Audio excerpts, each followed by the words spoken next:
Alors bonsoir tout le monde, ça y est, on a eu le temps de se prendre quelques moments pour échanger un petit peu.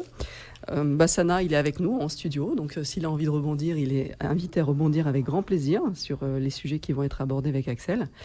Axel, comme je te disais rapidement, ce que j'avais potentiellement proposé aux auditeurs l'année dernière, enfin là on reprend la rentrée, donc l'année 2023-2024, c'était de dire s'il y a des artistes qui veulent à un moment donné venir s'exprimer sur une chanson qu'ils ont créée en lien avec leur relation amoureuse, welcome, vous êtes les bienvenus. Et finalement, tu es aujourd'hui là et c'est juste magique parce que tu as répondu sans le vouloir à cet appel de dire voilà.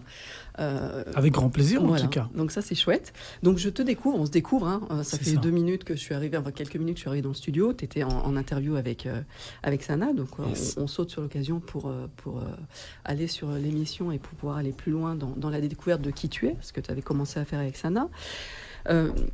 Simplement pour les auditeurs, vous le savez très bien, j'ai invité Axel donc ça va être une discussion spontanée, un échange spontané, on va se découvrir, on va le découvrir surtout dans cette relation amoureuse, dans sa relation amoureuse. Et il est invité cordialement à me dire que des fois, si je vais le chercher dans certaines questions, sur certains sujets qu'il ne souhaite pas aborder, il est bien sûr invité à me dire que voilà, c'est une limite et c'est un sujet sur lequel il ne veut pas potentiellement se positionner, se dévoiler. Donc voilà, il a tout à fait le droit de me dire Delphine, là on n'y va pas, là c'est top secret. Ok. Donc Axel, pourquoi j'ai sauté sur l'occasion, c'est que tu me disais rapidement que tu avais créé une chanson qui s'appelle Crush. Exactement. Et qui est une chanson justement sur la relation amoureuse. Oui. Voilà. Et qui, j'imagine, ou peut-être pas, mais j'imagine peut-être, part d'une expérience que tu as vécue. Ouais, c'est pas une expérience, c'est quelque chose de magique en fait. Ouais. Pour ceux qui connaissent pas ce moment, ça va arriver dans peu de temps, je pense. Mais on est tous passés par là, en tout cas nous adultes, potentiellement adolescents. C'est le moment où on est dans un bus ou au restaurant ou dans un bureau, on croise quelqu'un, voilà, qui nous fait perdre nos moyens en fait. Et voilà, on commence à disjoncter un peu dans la tête, il y a des signes au niveau du ventre, les petits papillons, tout ça, machin, et voilà, on appelle ça le coup de foudre. Tout à fait. Et donc du coup, voilà, moi ça m'est arrivé 2-3 fois dans la vie, dont un plus fort que les autres. Et comme j'expliquais à Sana tout à l'heure dans l'interview, voilà, j'ai fait un album, réalisé un album qui s'appelle Face au ciel, et tout est sorti au niveau de l'écriture naturellement, comme la musique. Et j'ai écrit ce texte qui s'appelle Crush, qui est complètement un hommage véritable. J'ai essayé de tout décrire dans cette rencontre et dans ces sentiments que j'avais fortement pour cette fille à l'époque. D'accord. Donc c'est effectivement, ça part d'une histoire que tu as vécue. Authentique, vraie, à cœur ouvert. Et donc, alors juste pour creuser un petit peu, ça c'est moi, j'aime bien. Tu l'as vécu plusieurs fois, cette rencontre sur un regard, sur un... Tu vois, comme tu dis, cet instant où tu montes dans le bus et tu lèves la tête et tu vois quelqu'un, ou ça t'est arrivé à plusieurs reprises? Alors, pour cette personne que je nommerai pas, c'est la seule fois. Ouais. Après, d'autres, j'ai rencontré des filles dans ma vie où effectivement l'amour s'est installé au fur et à mesure, où il y a eu un attrait tout de suite, mais pas aussi fortement que ça. D'accord. Voilà. Okay. Pour donner un exemple, la femme dont je parle dans Crush, ça m'est arrivé de la recroiser et c'était très physique, quoi. C'est-à-dire qu'au niveau de mon ventre, c'était pas des papillons, c'était pire que ça encore. Et donc du coup, c'est incroyable de vivre. Voilà, c'est quelque chose de physique en fait, et c'est inexplicable. Et même en changeant de trottoir, je vais même aller plus loin, parce que tu veux creuser, donc on va creuser jusqu'à New York. Après m'être séparé de cette fille, Donc, vous avez vécu une histoire d'amour. Ah oui, ouais. D'accord. Le titre Crush, je ne sais pas si on va l'écouter. Alors, je ne sais pas, Sana, si tu peux gérer ça. On va le temps que Sana mette le disque vinyle sur la platine en 33 tours et appuie sur Play. Voilà, à un moment donné, voilà, on s'est séparés et je l'avais aussi dans la tête et dans le cœur. Et à un moment donné, je dis, bon, pour l'oublier, il faut que je voyage. Et donc j'ai voyagé, j'étais à New York. J'étais avec un pote qui fait du light painting. C'est une discipline avec un appareil photo, des lumières dans la nuit, machin, bref. Et donc du coup, on passe 2 semaines à New York. Et puis, c'est cool, je découvre une ville, je découvre un monde, je découvre un univers incroyable qui est New York dans toute sa splendeur. Et puis, je rêve de cette fille. Et la puissance, c'est ce qui fait peur en même temps. Parce que moi qui voulais oublier, mon cerveau n'a pas voulu oublier. Mon cerveau me l'a resservi encore. Et donc, je lui ai écrit une carte postale pour la petite histoire, dans l'intimité, voilà, de notre échange aujourd'hui. J'ai écrit une petite carte postale. J'ai dit, voilà, j'ai rêvé de toi, j'ai rêvé de cette situation-là. J'espère que tout va bien. Je l'ai envoyé. Et quand je suis rentré de New York, le lendemain, je l'ai recroisée. Et donc, est-ce que tu as reçu la carte postale? Elle m'a dit oui. Et puis, on a échangé au téléphone pendant quelques temps. Et comme elle était avec une personne, dans une histoire d'amour, j'ai été sincère aussi avec elle. Je dis voilà, on efface les numéros. J'aimerais pas être à la place de ce monsieur. Donc du coup, hop, j'ai coupé le téléphone et puis on s'est pas revus depuis plus de 10 ans. D'accord. Voilà. Ok. Et alors, du coup, si on revient sur la genèse de cette histoire d'amour, donc cette rencontre qui se fait sur un premier regard, ce fameux coup de foudre comme tu l'expliques, est-ce que ça a impliqué une relation passionnelle? Est-ce que c'était tellement fort, justement? Est-ce que c'était quelque chose qui vous a un peu échappé ou vous avez réussi à en faire quelque chose d'assez routinier, vous avez pu vous installer dans quelque chose? Parce que souvent, les coups de foudre, ça peut déboucher sur des relations un peu passionnelles qui peuvent être un petit peu passionnelles difficiles à gérer. Sana est très passionnée aussi dans son amour, il a voulu en témoigner et merci pour ce témoignage. Alors pas tout le temps, mais ça peut être ce type de relation un peu passionnelle et du coup un peu difficile à gérer. Alors c'était un coup de foudre effectivement et moi, j'ai voulu vraiment faire les choses vraiment à fond, bien carré. Voilà, je me dis, c'est la personne, quoi. Et puis, je pense qu'en face, c'était peut-être pas aussi intense. D'accord. Voilà, et on a vécu des belles choses sur un certain laps de temps. C'était merveilleux, c'était incroyable, c'était très fort, c'était très passionnel. Et puis, à un moment donné, il a fallu se séparer pour certaines choses. D'accord, ok. Et du coup, la séparation, est-ce qu'elle a été difficile? Est-ce que vous avez réussi à trouver un accord? Enfin, ça a été quelque chose de... Tous les deux, vous étiez en concordance sur cette rupture ou parce que si toi, ça a été un vrai coup de foudre, la rupture a peut-être été difficile. C'était très difficile à s'en remettre. C'était très difficile. Allez, je vais te donner l'information. Je suis quelqu'un d'entier. Donc cette femme-là, je l'ai attendue pendant 7 ans. Suite à la rupture. Ah ouais, vraiment, j'ai toujours cru qu'elle allait revenir, et elle est revenue. Mais j'ai patienté pendant 7 ans. D'accord. 7 ans, c'est toute une vie. C'est long. Voilà, c'est-à-dire que tu t'es autorisé à vivre des choses quand même ou tu as mis totalement de côté ta vie amoureuse? Je sais pas. Tu sais pas. Pour te répondre. D'accord. Ok. Voilà. Mais tu avais toujours dans un coin de la tête cette femme. Ah ouais, bien sûr, coin de la tête, coin du cœur. Vraiment, vraiment, vraiment. Ok. Et elle est revenue? Elle est revenue. Et toujours ensemble aujourd'hui ou... Non, on s'est revus, on s'est remis ensemble et puis on a repris nos chemins respectifs. D'accord. Et c'est ce qui a fait que aujourd'hui un titre existe qui s'appelle Crush. Ok. Voilà. Et aujourd'hui, tu te sens libéré de cette histoire? Oui, complètement. Ouais, ça y est. Le fait de l'avoir couché sur papier et de l'avoir exprimé derrière un micro et en concert, parce que c'est un titre aussi que je fais en concert. Ce que les titres de l'album, on va dire à 80%, c'est des titres qui sont vachement dynamiques, avec un BPM, un battement par minute qui est assez rapide. Et dans mes showcases, dans mes premières parties, je casse, non, mais je ralentis le rythme plutôt et je prends ce moment de douceur, de crush pour exprimer cette partie intime de ma vie. Puis après, je repars sur une dynamique un peu plus rythmée. D'accord. Voilà. Et alors, du coup, moi, la question qui me vient par rapport à ça, c'est est-ce que tu l'as prévenu quand tu as écrit le texte ? Non, il y a une image qui me revient et je fais un lien avec Sana, dans le sens où au début de l'interview tout à l'heure, Sana a évoqué effectivement des artistes que j'écoutais quand j'étais petit, de par mes parents, mon frère, mes sœurs, et Sana a cité Jacques Brel.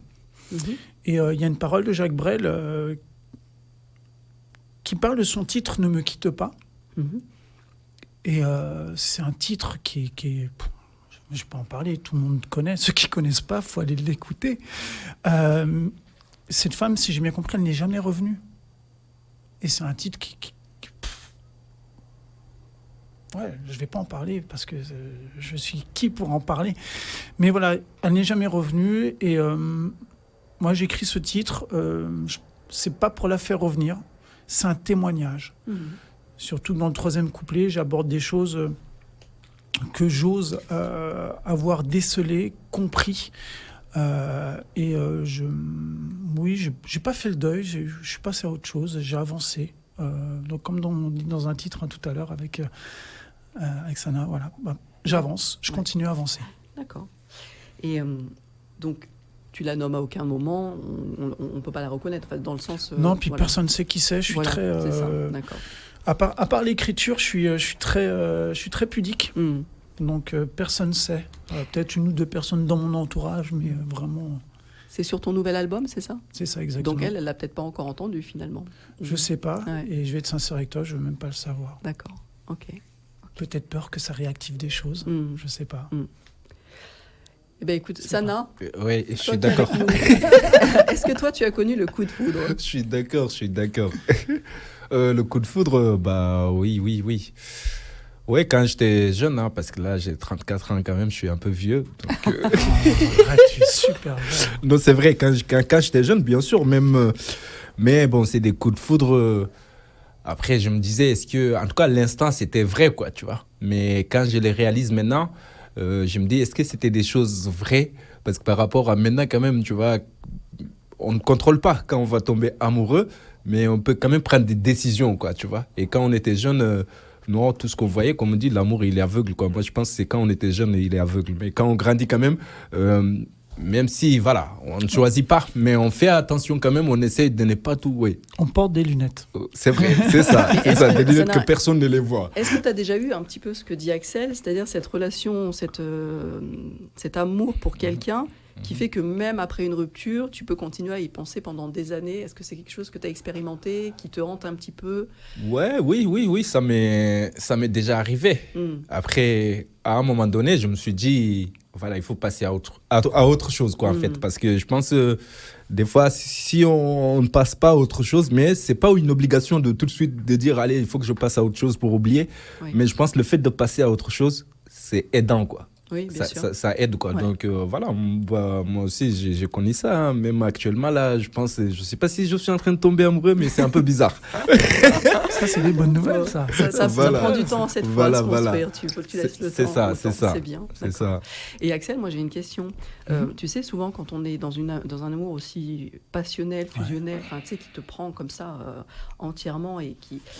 Est-ce que le fait d'avoir revécu une deuxième fois cette histoire d'amour, quelques années après, est-ce que, je ne sais pas, c'est une question, est-ce que ça t'a permis peut-être de te rendre compte que tu avais peut-être idéalisé cet amour, cette femme la première fois, ou non, c'était aussi fort Non, c'est aussi fort. C'est aussi fort. Je pense l'avoir dit tout à l'heure, mais à partir du moment où je croise la personne sur le même trottoir, c'est physique. Ça prend dans le ventre, ça prend dans le bide. Donc, le cerveau, il peut muter, il peut fermer les yeux, il peut boucher les oreilles, il peut dire qu'elle n'est pas là, mais... je sais pas, alors, est-ce qu'il faut aller voir des techniciens, des psychologues, je sais pas, mais quelle est cette vibration physique entre un homme et une femme pour que... quelle est cette fréquence, quelle est cette vibration qui fait qu'à un moment donné, ça vibre Ouais. Mais c'est ça qui est intéressant, et c'est le fameux mystère de la vie et le fameux mystère de l'être humain. On est fait de matière, tu vois, de chair, on est aussi fait d'énergie. On a peut-être, pour ceux qui y croient, des vies antérieures, des karmas. Est-ce que cette femme, enfin moi je parle de moi là, est-ce que cette femme tu l'as rencontrée dans une autre vie et que vous êtes aujourd'hui en train de revivre quelque chose?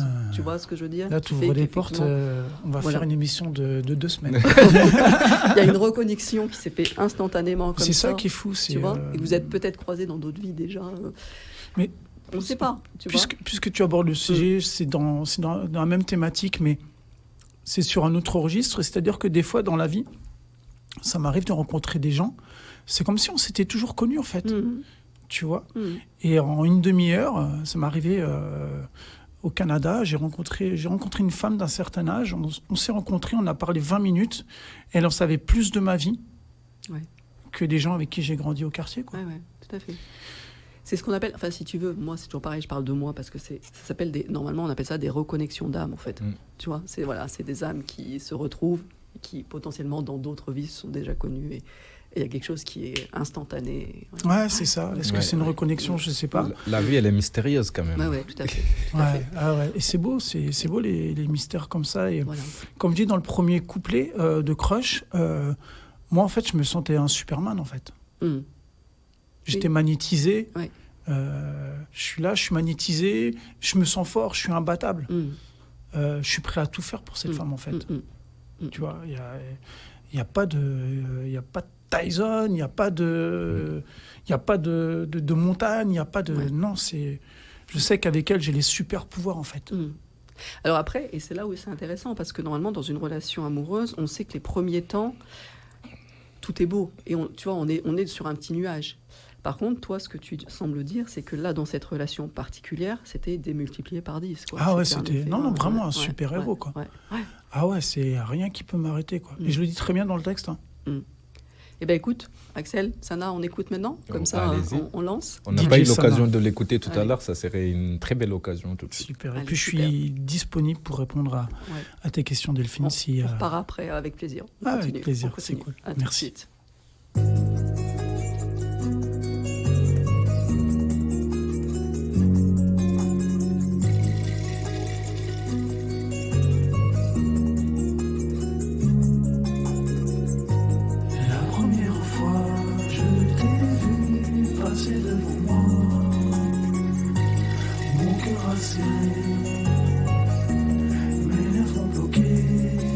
Nos regards se sont croisés, j'ai découvert l'inexplicable. Mon cœur paralysé a découvert l'inextricable. Sourire euphorie, alchimie, phéromone, dopaminé. Cours de chimie d'invincible, invisible, homme magnétisé. Pas de plage, pas de clair de lune, pas de pont suspendu. Blanchir la page, un éclair dissipant la brume au cœur de ma rue. Comme dans du coton, d'un accord ma crise se sacralise. Les papillons dans mon ventre n'étaient pas métaphores, qu'on se le dise. Consolidé, la chrysalide était vidée. Ça concrétisait l'idée, cristallisée et puis guidée. Sans analyse validée, procrastinée et puis visée. De mes yeux plissés, j'étais touché, je me sentais briller. La première fois, je t'ai vu passer devant moi. Mon cœur a serré.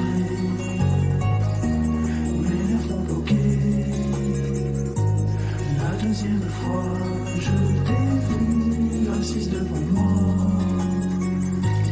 Mon cœur a serré, mes lèvres ont bougé. Il en aura fallu du courage, en libérant quelques mots. L'influx sur le rouage, déstabilisant l'impro.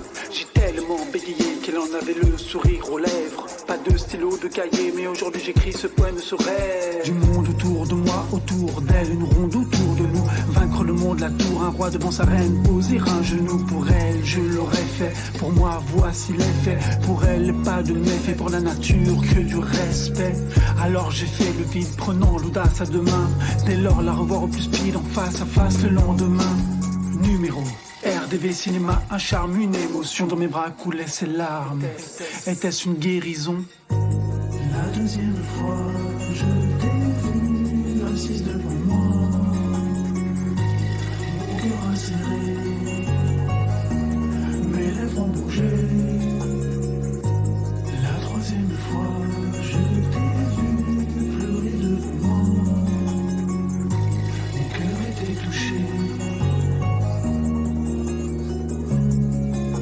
blessures sont profondes, quoi qu'on en dise, quoi qu'on en taise. On a beau monter des murs, faire des rondes, quoi qu'on en crise, quoi qu'on en taise. Les parents se disent être mûrs, quoi qu'on en dise, quoi qui nous plaise. Ça ne sonde pas la gravité des bombes, ça fragilise pas que les parenthèses. À part entière, à part être entier, les canadaires sont trop peu nombreux face aux incendiaires d'un passé délétère enseveli et ténébreux.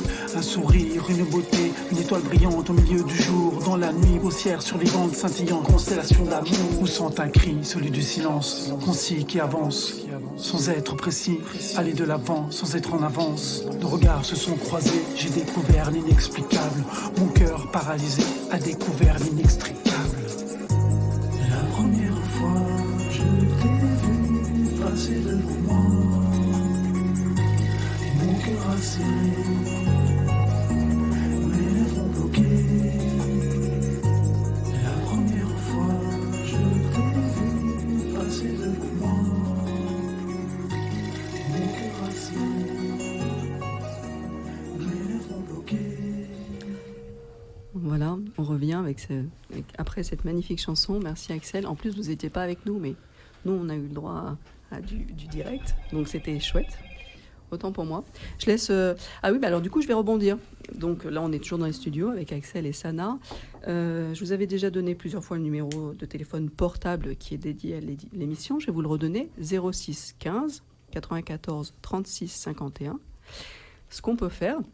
potentiellement, c'est que Axel étant avec nous là en direct, si potentiellement vous avez envie de lui poser des questions sur cette chanson, si vous avez envie de rebondir sur des choses qu'il a dites, s'il y a des choses qui font écho chez vous à votre propre aventure amoureuse, eh bien, écoutez, réagissez. Donc avec grand plaisir, je vous redonne le numéro, prenez le temps de noter. 06 15 94 36 51, voilà, vous envoyez un SMS. Je le lis avec Axel et puis on rebondit soit sur votre commentaire, soit sur votre question, soit potentiellement on peut même vous appeler quelques instants pour échanger avec vous. Et le numéro complémentaire, c'est le 7. Donc Axel, vraiment super jolie chanson, enfin, voilà, avec une mélodie douce, voilà, c'était un très beau moment. Sana, tu l'avais déjà entendu ? Je l'ai écouté. Tu l'avais écouté je l'ai écouté aujourd'hui, mais rapidement quand même. D'accord. Donc là, ça a été une occasion de pouvoir réécouter une deuxième fois. Je n'ai pas fini d'écouter, hein. Je vais aller saigner tous ces sons-là parce que c'est bien écrit. Donc, et c'est des sons aussi, comme je le disais aussi dans l'interview, tu les écoutes, des fois, tu as l'impression que ça parle de toi, quoi, parce que c'est des choses, quand même, la plupart des personnes on a traversé, l'amour, la rencontre, le partage. Je pense que, voilà, ça, c'est des choses où tout le monde est passé par là, quoi. Personne ne peut dire que j'ai jamais été amoureux, je pense pas. Peut-être ça existe, hein, mais c'est difficile, en tout cas. Je pense que c'est un phénomène rare. Ouais. Et du coup, Axel, effectivement, et Sana, tu as raison, il y a quelque chose qui est inhérent à la nature humaine et à la relation à l'autre, c'est la blessure. C'est-à-dire qu'on se blesse volontairement ou involontairement quand on est en relation avec l'autre, hein, et notamment dans les relations amoureuses.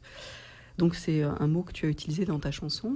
Est-ce que, au travers des blessures qui ont peut-être émergé de cette relation amoureuse, est-ce que tu as des apprentissages ? Est-ce que tu as appris des choses sur toi, sur la relation à l'autre en général ? Est-ce que tu as grandi de cette histoire d'amour en particulier ? Oui, on sort toujours... je ne vais pas dire victorieux, mais on ressort toujours, quelle que soit la situation, quel que soit le contexte, quel que soit le sujet, le propos, on ressort toujours grandi en tout cas. Et c'est ce qui fait aussi prendre de la maturité. Bien sûr. Et a posteriori, à contrario, ça met des freins après. Pour toi, ça, la peur d'être blessé de nouveau, tu veux dire ? Ouais, c'est ça. Il faut essayer de se protéger, de ne pas trop en dire, de ne pas trop en faire, Donc ça, je vais prendre l'exemple d'un enfant, garçon ou fille. Voilà, on est généralement innocent, naïf. On dit ce qu'on pense, on fait ce qu'on a envie de faire. Et puis après, plus on grandit, plus les adultes deviennent entre guillemets matures, mais se mettent aussi des barrières, des menottes, s'interdisent des choses. Et des fois, c'est bien aussi de retourner vers... alors, j'ouvre pas une porte, mais vers l'enfant intérieur. Oui, voilà, de se dire, ouais, c'est ça exactement, ouais. Et de se dire, bon... Mais voilà, après, ça dépend des régions du monde, ça dépend des régions de France aussi, ça dépend Après, il y a des personnes aussi qui peuvent être aussi bien côté masculin que féminin, qui peuvent être aussi malveillants. Bien sûr. Voilà, de profiter, d'envoyer dans le panneau, de faire du mal, tout ça. Moi, c'était pas mon cas, j'ai eu de la chance. Mais en tout cas, on sort toujours grandi. Ouais. Voilà, Et toi, est-ce qu'il y a quelque chose, où... Bon, effectivement, je pense que d'autant plus quand une relation est intense, effectivement, on se brûle un petit peu les ailes et voilà, la chute peut être douloureuse. Donc effectivement, on en ressort avec peut-être des blessures qui ont été un petit peu activées.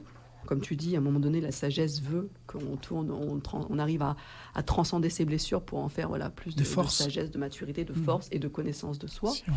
Est-ce qu'il y a un aspect sur lequel toi, cette histoire d'amour est venue te chercher en particulier ou tu n'as peut-être pas envie d'y aller justement C'est-à-dire, je ne comprends pas. Si tu peux préciser le propos de la question. Tu as vécu peut-être, je ne sais pas, par exemple, de la trahison avec cette femme ou tu as vécu, je ne sais pas, tu vois, une... Non, ce n'était pas une question de trahison. Non, je pense que c'était... Ou tu t'es trop donné et tu t'es rendu compte que c'est pas non plus trop bon et que tu peux étouffer l'autre. Est-ce que c'est des choses que tu as visitées? Je suis quelqu'un d'entier, donc du coup, c'est à double tranchant. Voilà, ça a les bons côtés comme les mauvais côtés. Ouais. Et le fait d'être entier, d'être à fond, c'était peut-être pas ce moment-là. On n'avait peut-être pas l'âge, c'était peut-être pas le bon moment, sans pour autant parler d'un éventuel futur. Mais non, on n'est pas. Est-ce que tu penses que ce que tu as éprouvé pour cette femme, peut-être que ça s'est déjà passé, mais est-ce que tu penses que tu pourras le revivre, le revisiter, cet élan d'amour, cet élan d'attirance, tu vois? On ne sait pas de quoi demain est fait. Tu l'as pour l'instant pas revécu? Ouais, non, je pense pas. Non, pas du tout. Non, c'était très fort. Et bon, en tout cas, je suis content de l'avoir connu, ce moment, en tout cas, puis c'est cette personne à ce moment-là. Et c'est ce qui fait aussi, moi j'arrive à un âge là où je vais avoir un peu plus de 30 ans. Allez, un peu plus. Où du coup, je comprends en fait, à travers l'écriture de cet album, que la vie est un parcours, en fait. C'est une construction, en fait, de l'humain, en fait. Et ce qui fait que si je n'aurais pas vécu cette histoire d'amour, je n'aurais pas écrit ce texte. Je n'aurais pas orienté ma vie par la suite d'une façon ou d'une autre. Et donc, du coup, c'est vrai que après ce coup de foudre, il y a l'orage, il y a la pluie, ça gronde, il fait mauvais, on a froid et on attend un peu le ciel bleu, on attend un petit peu le soleil qui revient et puis hop, on repart. Et on va dans d'autres contrées, on va dans d'autres paysages, on fait autre chose.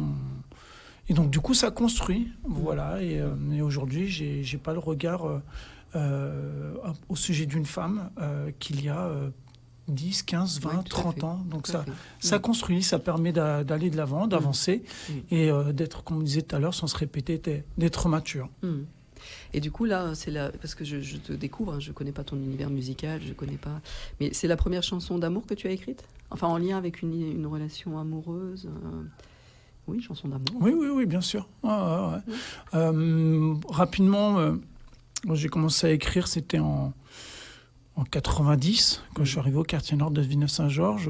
Pour ceux qui n'ont pas suivi l'émission avec Sana, quartier nord de Villeneuve-Saint-Georges, on parle d'MC Solar, on parle de Sony MC, on parle de Striker D, qui étaient des MC, c'était les grands frères à l'époque. Donc, nous, on a suivi ce que la vague d'outre-Atlantique arrivait, en tout cas le rap. On a commencé à écrire sur des phases B avec les gars, puis on abordait les sujets. Les phases B, c'était à l'époque les vinyles. Oui, bien sûr. Voilà, maxi, 45 tours d'un artiste américain. Donc on écoute le titre, phase B, on retourne, t'as la cappella, et puis t'as l'instrumental. Nous, on prenait l'instru, on écrivait, et on faisait nos premières scènes comme ça en 92, à Villeneuve-Saint-Georges, au théâtre, avec les grands frères qui avaient fait à l'époque un MC show, voilà, avec tous les artistes du quartier. Et donc, on n'avait pas... on avait quel âge à l'époque? On était sensible à la question de l'amour, mais on avait 16 ans. On écrivait surtout des thématiques qu'on vivait au jour le jour, au quotidien, à l'âge de 16-17 ans. Donc, on était loin de ces histoires d'amour. Oui. Cette histoire d'amour, moi, je l'ai vécue, c'était dans les années 2000. Et j'ai réussi à... Bah, tu vois, je viens juste de Et le finalement, réaliser, ouais. c'est 20 Ouais. ans après. Ouais, c'est ça. Oui, 20 ans sont passés avant que tu arrives à le coucher sur le papier et que tu... Ouais, Et inconsciemment. ouais, ouais, C'était pas une volonté de l'écrire. ouais. Mais la musique a fait que ça m'a inspiré ce Un texte. petit effet thérapeutique, hein, en supplément. Tu Ouais, disais, je ça t'a pense. permis de fermer quelque chose, de faire le deuil de quelque chose. Pas forcément le deuil, mais de l'exprimer. Ouais, ouais. Et si ça peut servir, accompagner, guider, rassurer Mm. une femme, un homme, un adolescent, une adolescente qui a traversé ces moments-là de joie, d'intensité, de passion, comme tu as dit tout à l'heure, et puis aussi de mal-être. Voilà, je connais une personne en ce moment qui est dans cette phase-là, c'est une femme. Mm. Elle subit cette rupture. Et voilà, j'essaie de lui donner 2-3 mots, 2-3 clés, mais pas plus, parce que aussi il faut qu'elle avance de son Ouais, côté. tout à Faut fait. qu'elle... Mais c'est pas une guérison. Je pense être guéri de cette relation, mais c'était important, visiblement, dans mon subconscient ou inconscient de l'exprimer. Ouais, d'accord. On va se faire une petite pause et on se retrouve Ouais. après. Alors, moi, c'est mon univers à moi, que Ok. tu connais forcément, parce que c'est une chanson d'amour qui s'appelle Marionnettiste, Ok. Pierre Bachelet, qui est Ah, d'une Pierre beauté Bachelet. infinie, que j'adore. Donc voilà, je me fais le petit plaisir de l'écouter, je vous l'offre, et j'espère que vous allez prendre du plaisir à l'écouter aussi. Ben, ça me tient